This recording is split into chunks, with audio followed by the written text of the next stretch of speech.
بسم الله الرحمن الرحیم. باب فضل الزیارتی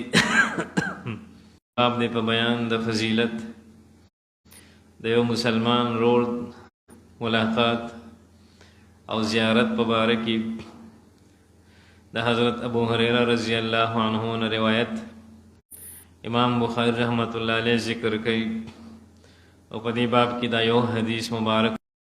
د خپل مسلمان رور ملاقات روانو. الله تعالی فرشتہ راولېږل چې هغه د دې سړي سره ملاقات وشو په لاره کې د انسان په شکل کې او تپوس یې وکړو چې چېرته رواني. نو قال اخلني في هذه القرية، زه د فلاني کلي کې د خپل رور ملاقات ته ځم. نو فقال فرشتې تپوس وکړو چې هل له عليك من نعمة تربها، ته چې د هغه ملاقات ته ځینو پته یې احسان کړی چې ته د هغه احسان خیال ساتي او دغه احسان د وجې نه رواني. نو قال لا، دې سړي ورته وایي چې نه، انی احبه فی الله، ما د هغه سره مینه د الله دپاره. نو قال فرشته ورته وایي چې فانی رسول الله الیک، زه الله تعالی را لېږلي ما تا طرف ته د الله قاصد او استازی ما، او ان الله احبک کما احببته، الله تعالی هم دستا سره داسې مینه کوي څنګه چې ته د خپل مسلمان رور سره مینه کوي. دمره فضیلت دی د خپل مسلمان رور سره د ملاقات او د ملاوېدلو او د زیارت. دویم حدیث مبارک، دویم باب امام بخاری رحمت الله علیه منعقد کوي. باب الرجل يحب قوما ولما يلحق بهم، یو سړی د یو قوم سره او د یو جماعت سره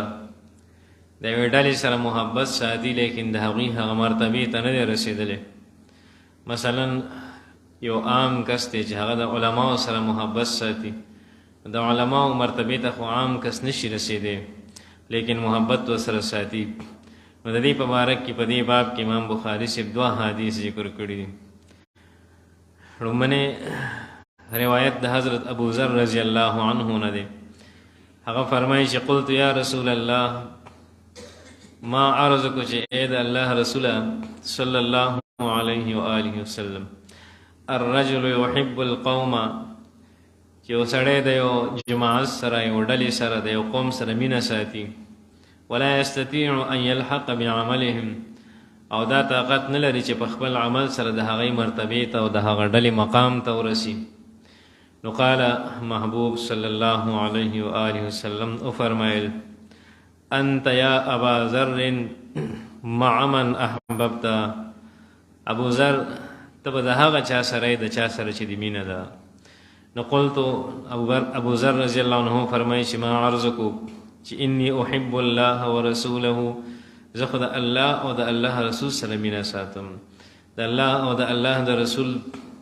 سره زما مینه د محبت مې دی. نو قال محبوب صلی الله علیه و آله وسلم او فرمایل،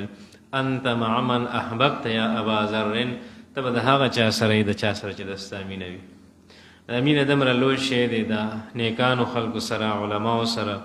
د الله د رسول د صحابو سره، د رسول الله صلی الله علیه و آله وسلم سره. یو کس چې د نبی علیه الصلاۃ والسلام سره مینه ساتي، د نبی علیه السلام عاشق دی، د صحابو سره مینه ساتي، د نیکانو خلکو سره مینه ساتي، الله تعالی به په قیامت کې دغه خلکو ملګری کړي. الله دې موږ تاسو ته د دې خلکو مینه نصیب کړي. دویم حدیث او آخري حدیث د دې باب د حضرت انس رضی الله عنه نه روایت دی چې سأل ان رجلا سأل النبي صلی الله علیه و آله وسلم، یو سړي د دواړو جهانو سردار محبوب رسول الله مبارک صلی الله علیه و آله وسلم نه تپوس وکړو چې یا نبی الله متى الساعه، اے د الله نبی قیامت به کله وي؟ نو فقال محبوب او فرمایل چې وما اعددت لها، ته چې د قیامت تپوس کې چې کله وي نو تا ورته څه تیاري کړې ده؟ وما اعددت لها، قیامت ته دې څه تیاري کړي؟ نو قال دې سړي ووایي چې ما اعددت من کبیر، ظاهره چې صحابي و، دې صحابي و فرمایل چې ما اعددت من کبیر، ما خو د قیامت دپاره څه غټه تیاري نه ده کړې، الا انی احب الله ورسوله، مګر دا چې ما د الله او د الله د رسول سره مینه ده، د الله او د الله د رسول سره محبت دی زما په زړه کې. فقال محبوب صلی الله علیه و آله وسلم جواب فرمایل چې المرء مع من احب، سړی په قیامت کې د هغه چا سره چې د چا سره مینه وي. قال انس، حضرت انس رضی الله عنه فرمایي فما رأيت المسلمین فرحوا بعد الاسلام، ما مسلمانان نه دي لیدلي چې د اسلام د راوړلو نه پس خوشاله شوي دي اشد مما فرحوا یومئذ، زیات د دغه ورځې نه په کوم ورځ چې دا خبره واوریده. د صحابه خو د نبی علیہ السلام سره کامل عشق او د دې دا پزړه کې چې نبی علیہ السلام خو په آخرت کې په اوچتو مرتبو په اوچتو مقاماتو کې وي، په دنیا کې هم د نبی علیہ السلام صحبت او مجلس تراش نو زمونږ سترګو زمونږ زړونه یخ شي. اسنه چې قیامت کې د نبی علیہ السلام د لوی مقام د وجنه د لوی مرتبه د وجنه د نبی علیہ السلام د ملاقات او زیارت نه محروم نه یو. چې کله دا خبره واوریده چې انسان په قیامت کې هغه چا سره چې د چا سره مینوي، نو صحابه په دغه ورځ باندې د اسلام د راوړلو نه پس چې څومره خوشاله وي دمره زیات خوشاله ما په بل ورځ باندې. الله دې موږ تاسو د نبی علیہ السلام سره محبت نصیب کړي، د علماو محبت دې الله موږ تاسو ته نصیب کړي، د فساق او فجارو د غلطو خلقونه او خلقو چې کوم دې ځان ته آیډیل جوړ کړي دي چې دا فلانې کس دی دا هیرو دی دا فلانې دی د ډمانو سره خلک مینه ساتي، قسم قسم ویخته جوړه سټایلونه کوي، کله د یو ډم پیښیږي کله د ډم بل ډم پیښیږي. نو کوم کس چې د ډمانو سره مینه ساتي دی ظاهره چې ډمانو سره وي، کوم کس چې د فساقو سره او بدکارو سره مینه ساتي دی به دغه خلکو سره. الله ټول مسلمانانو سره زموږ استاسو د نبی علیہ السلام د صحابه د علماو د حفاظو او د اهل حق محبت او د صدق سره محبت د زړه محبت الله تعالی زموږ استاسو نصیب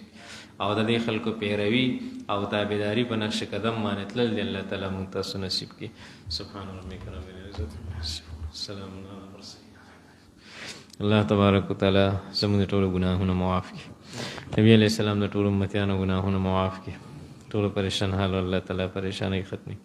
بیمارانو ټول ته شفای کامله نصیب کړي، مشران کشران مسمر وفات د ټول بخنه فرمای، خیر او عافیت د ټول نصیب کړي، الله دا مشکلات او پریشانی ختم کړي، الله تعالی بی چینی ختم کړي، الله تعالی اطمینان او سکون راولي، الله ارزانی او خوشحالي راولي، الله سوکالي راولي، الله د منګای د عذاب د ملک نه لري کړي، الله د منګای د عذاب لري کړي،